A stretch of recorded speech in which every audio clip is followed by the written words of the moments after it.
اور قریش مکہ پر دباؤ ڈالنے کی خاطر مسلمانوں نے ان کے تجارتی قافلوں کی نگرانی بھی شروع کر دی تھی۔ اس لیے مدینہ تجارتی لحاظ سے بہتر تھا، اس لیے مسلمانوں نے مکہ سے مدینہ کی طرف ہجرت کی۔ اس کے بعد ہے اذن خداوندی، اللہ تعالیٰ کا حکم۔ حضرت صلی اللہ علیہ وسلم نے جب دیکھا کہ مدینہ میں مسلمانوں کے لیے ایک پناہ گاہ میسر آ چکی ہے تو آپ صلی اللہ علیہ وسلم نے مسلمانوں کو مکہ سے مدینہ کی طرف ہجرت کرنے کا حکم دے دیا۔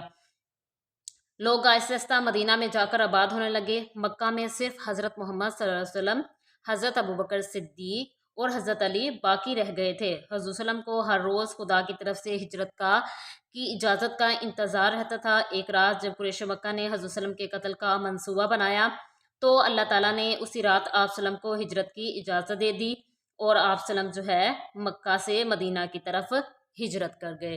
یہ تھے ہجرت مدینہ کے اسباب۔ اس کے بعد ہم دیکھتے ہیں ہجرت مدینہ کے واقعات۔ ہجرت مدینہ جو ہے جب پہلی وحی نازل ہوئی تبھی ورقہ بن نوفل نے اس بات کی تصدیق کر دی تھی کہ آپ کو اہل مکہ جو ہیں آپ کی سرزمین سے نکال دیں گے۔ وہ اہل مکہ جو آپ کو صادق اور امین کہا کرتے تھے، انہوں نے جب آپ صلی اللہ علیہ وسلم نے اسلام پیش کیا تو انہوں نے آپ صلی اللہ علیہ وسلم پر ظلم و ستم کرنا شروع کر دیا، جس کی وجہ سے آپ صلی اللہ علیہ وسلم مکہ سے مدینہ کی طرف ہجرت کر گئے۔ سب سے پہلے ہے حضرت ابوبکر صدیق رضی اللہ عنہ سے مشورہ۔ آپ صلی اللہ علیہ وسلم اپنا ہر کام مشورے سے کیا کرتے تھے۔ جب کفار نے آپ صلی اللہ علیہ وسلم کے قتل کی سازش کی منصوبہ بنایا تو اللہ تعالیٰ نے بذریعہ جبرائیل علیہ السلام آپ صلی اللہ علیہ وسلم کو اطلاع دے دی کہ آج رات آپ بستر پر نہ سوئیں اور ہجرت کے لیے تشریف لے جائیں۔ آپ صلی اللہ علیہ وسلم عین دوپہر کے وقت حضرت ابوبکر صدیق کے گھر تشریف لے گئے اور آپ صلی اللہ علیہ وسلم نے فرمایا سب گھر والوں کو ہٹا دو اور تنہائی میں مجھے کچھ آپ سے مشورہ کرنا ہے۔ حضرت ابوبکر صدیق نے عرض کیا جناب آپ صلی اللہ علیہ وسلم کی اہلیہ حضرت عائشہ کے سوا کوئی نہیں ہے۔ حضرت صلی اللہ علیہ وسلم نے فرمایا اے ابوبکر اللہ تعالیٰ نے مجھے ہجرت کی اجازت دے دی ہے۔ اس پر حضرت ابوبکر صدیق نے عرض کیا میرے ماں باپ آپ صلی اللہ علیہ وسلم پر قربان ہو جائیں، کیا مجھے بھی یہ شرف حاصل ہے آپ کی ہمراہی کا؟ تو آپ صلی اللہ علیہ وسلم نے فرمایا جی ہاں۔ اس کے بعد ہے امانتوں کی سپرداری اور حضرت علی کی ذمہ داری۔ حضرت صلی اللہ علیہ وسلم نے حضرت علی کو بلا کر ساری امانتیں، کیونکہ آپ صلی اللہ علیہ وسلم امین تھے اور مکہ کے کفار بھی آپ صلی اللہ علیہ وسلم کے پاس اپنی امانتیں رکھوایا کرتے تھے، تو بہت سے لوگوں کی امانتیں آپ صلی اللہ علیہ وسلم کے پاس موجود تھیں۔ آپ صلی اللہ علیہ وسلم نے وہ تمام امانتیں حضرت علی کے سپرد کیں اور ان سے فرمایا کہ آپ آج کی رات میرے بستر پر لیٹ جائیے گا اور کل لوگوں کی امانتیں واپس کر کے آپ بھی مدینہ کی طرف ہجرت کر کے آ جائیے گا۔ اس کے بعد ہے روانگی۔ حضرت علی کو آپ صلی اللہ علیہ وسلم ذمہ داری دے کر اس کے بعد حضرت صلی اللہ علیہ وسلم رات کے اندھیرے میں سورۃ یاسین کی ابتدائی آیات تلاوت فرماتے ہوئے چپکے سے کفار کی جماعت کے پاس سے گزر گئے۔ اللہ تعالیٰ نے ان پر اونگ طاری کر دی اور آپ صلی اللہ علیہ وسلم خاموشی سے وہاں سے آ گئے۔ اس کے بعد حضرت صلی اللہ علیہ وسلم جو ہیں حضرت ابوبکر صدیق کے گھر پہنچے۔ حضرت ابوبکر صدیق بھی آپ صلی اللہ علیہ وسلم کے ہمراہ چلے۔ دونوں جبل سور کی طرف روانہ ہوئے۔ قریش نے ان دونوں کو زندہ یا مردہ پکڑنے پر 100 اونٹ کا انعام مقرر کیا۔ حضرت ابوبکر صدیق نے پہلے ہی 2 اونٹنیاں خوب کھلا پلا کر تیار کر رکھی تھی۔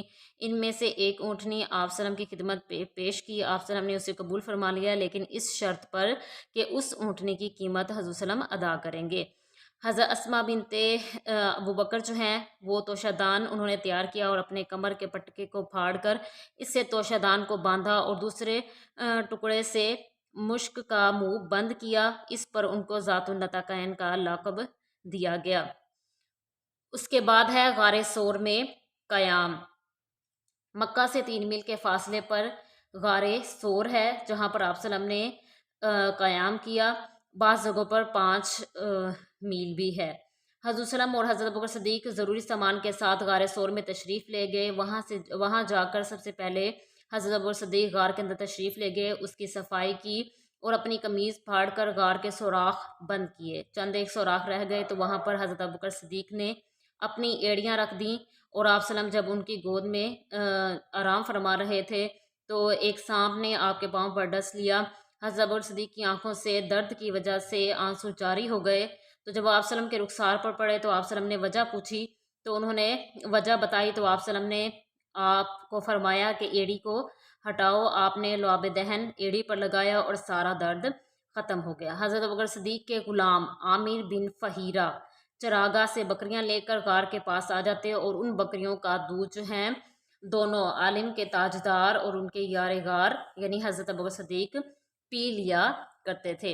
اس کے بعد ہے قریش مکہ کا تعاقب۔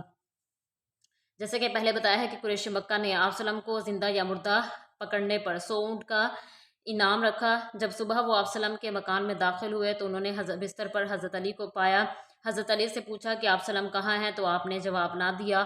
ڈھونڈتے ڈھونڈتے وہ غار ثور کے پاس پہنچے۔ وہاں انہوں نے دیکھا وہاں پر غار ثور کے دروازے پر ببول کا درخت غار کے دہانے پر اگا ہوا تھا، جس پر جنگلی کبوتروں نے انڈے دیے ہوئے تھے اور ادھر مکڑی نے جالا تن رکھا تھا۔ کافر کہنے لگے کہ اگر محمد اندر داخل ہوتے تو کبوتر کے انڈے ٹوٹ جاتے اور مکڑی کا جالا جو ہے وہ درہم برہم ہو جاتا، اور یہ درخت تو محمد صلی اللہ علیہ وسلم کی پیدائش سے بھی پہلے کا اگا ہوا ہے۔ اس کا مقصد کہ آپ وسلم غار ثور میں نہیں ہے۔ اس کے بعد ہے سراقہ بن مالک کا تعاقب۔ آپ وسلم نے جب ہجرت کی تو سفر کی 3 راتیں باقی تھیں۔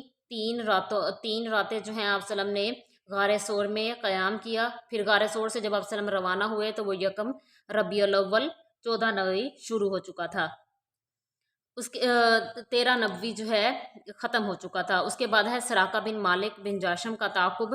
قریش مکہ نے یہ اعلان کیا کہ جو شخص حضور صلی اللہ علیہ وسلم کو زندہ یا مردہ پکڑ کر لائے گا اس کو 100 اونٹ انعام دیے جائیں گے۔ سراقہ نے آپ وسلم کو جاتے ہوئے دیکھ لیا تھا، اس نے آپ وسلم کا تعاقب کیا، لیکن اس کے گھوڑے نے مسلسل ٹھوکریں کھائیں، مگر لالچ اسے آگے بڑھاتا گیا، یہاں تک کہ جب وہ قریب پہنچا تو گھوڑے کے پاؤں زمین میں دھنس گئے۔ تو اسے خیال آیا کہ آپ وسلم کو گرفتار نہیں کرنا چاہیے۔ وہ آپ وسلم کے پاس آیا، اس نے آپ وسلم سے امان طلب کی، آپ وسلم نے امان تحریر کروا کر دی۔ اس نے وعدہ کیا کہ قریش مکہ کے لوگوں کو اس طرف آنے سے روکوں گا۔ یہ وعدہ کر کے سراقہ واپس لوٹا۔ آپ وسلم نے سراقہ سے فرمایا تیرے ہاتھ میں سونے کے کنگن ہوں گے، اور یہ پیشگوئی ایران کی فتح کے بعد پوری ہوئی۔ سراقہ جب آپ وسلم کے پاس آ رہا تھا تو حضرت ابوبکر صدیق جو ہیں وہ خوف زدہ ہو گئے، تو آپ وسلم نے فرمایا لا تحزن ان اللہ معنا، کہ آپ غمگین نہ ہوں، آپ خوف زدہ نہ ہوں، بے شک اللہ تعالی ہمارے ساتھ ہیں۔ اس کے بعد ہے بریدہ اسلمی کا تعاقب۔ راستے میں حضرت وسلم کو بریدہ اسلمی ملا، یہ اپنی قوم کا سردار تھا، اور قریش مکہ نے جس قدر انعام کا اعلان کیا تھا اس کے لالچ میں یہ آیا تھا، لیکن آپ وسلم کی گفتگو سے اپنا دل ہار بیٹھا اور اپنی قوم کے 70 آدمیوں کے ساتھ اس نے بھی اسلام قبول کر لیا اور آپ وسلم کے ساتھ چل پڑا۔ اس کے بعد ہے قباء میں قیام۔ آپ وسلم 8 ربیع الاول کو قباء میں پہنچے، وہاں پر آپ وسلم نے حضرت کلثوم بن حدم کے گھر پر قیام کیا، اور تقریباً 14 دن آپ وسلم نے قباء میں وہاں پر قیام کیا۔ اس کے بعد آپ وسلم نے وہاں پہلی مرتبہ نماز جمعہ بھی پڑھائی اور پہلی اسلام کی مسجد قائم کی، جسے مسجد تقویٰ بھی کہا جاتا ہے۔ 14 روز قیام کے دوران آپ وسلم نے مسجد بنائی جس کا نام مسجد قباء ہے، قرآن نے اس کو مسجد تقویٰ بھی کہا ہے۔ اس کے بعد آپ وسلم کا ہے مدینہ میں قیام۔ قباء میں 14 دن قیام کرنے کے بعد مدینہ میں آپ وسلم کی آمد کی اطلاع پہلے ہی پہنچ چکی تھی۔ لوگ ہر روز چھتوں پر چڑھ کر آپ وسلم کا انتظار کیا کرتے تھے۔ پھر جب آپ وسلم قباء سے مدینہ کی طرف روانہ ہوئے تو لوگوں نے دیکھا کہ آپ وسلم جو ہیں سفید لباس میں کچھ لوگ آ رہے ہیں۔ لوگوں نے شور مچانا شروع کر دیا کہ محمد آ گئے، محمد آ گئے۔ تو آپ وسلم مدینہ میں بخیر و عافیت پہنچ گئے۔ سب لوگ چاہتے تھے کہ آپ وسلم ہمارے گھر پر قیام کریں۔ آپ وسلم نے فرمایا کہ اونٹنی جن کے گھر پر رکے گی انہی کے گھر قیام ہوگا۔ اونٹنی ایک رئیس حضرت ابو ایوب انصاری کے گھر کے سامنے بیٹھ گئی۔ آپ وسلم نے 9 ماہ وہاں پر قیام کیا۔ چند دن بعد ہی آپ وسلم کی زوجہ محترمہ ام المومنین حضرت سودہ رضی اللہ عنہا اور آپ وسلم کی دونوں صاحبزادیاں حضرت فاطمہ اور ام کلثوم، حضرت اسامہ بن زید اور ام ایمن بھی آ گئیں، اور ان سب کو حضرت عبداللہ بن ابی بکر آل ابی بکر کے ساتھ، جن میں حضرت عائشہ آپ وسلم کی زوجہ محترمہ بھی تھی، لے کر آئے تھے۔ البتہ آپ وسلم کی ایک صاحبزادی حضرت زینب حضرت ابو العاص کے پاس رہ گئی تھیں، انہوں نے انہیں آنے نہیں دیا، اور وہ جنگ بدر کے بعد تشریف لا سکیں۔ بعد ازاں مسجد نبوی کی بنیاد بھی رکھی گئی، اور اس کے ساتھ حجرے تعمیر کیے گئے۔ یہ تھے ہجرت مدینہ کے واقعات۔ اس کے بعد ہم دیکھتے ہیں ہجرت مدینہ کے نتائج کیا ہیں۔ ہجرت مدینہ کے نتائج یہ ہیں کہ سب سے پہلے اشاعت اسلام، مسلمان نے اسلام کو پھیلایا۔ اس کے بعد وہاں پر مسلمانوں نے ایک مسجد کی تعمیر کی جس کو مسجد نبوی کہا جاتا ہے۔ مسلمان نے وہاں ایک چبوترا بھی قائم کیا جس کو صفہ کہا جاتا ہے۔ وہاں پر مسلمان اسلام کی دعوت دیا کرتے تھے اور اسلام کی تعلیمات سکھایا کرتے تھے۔ اس کے علاوہ ہے مکمل ضابطہ حیات۔ اسلام ایک مکمل ضابطہ حیات ہے، بلکہ قرآن مجید نے اسے دین کہا ہے، جو ایک شخص کی انفرادی اور اجتماعی زندگی سے وابستہ اور انسانی زندگی کے ہر پہلو کا پیش خیمہ ثابت ہو۔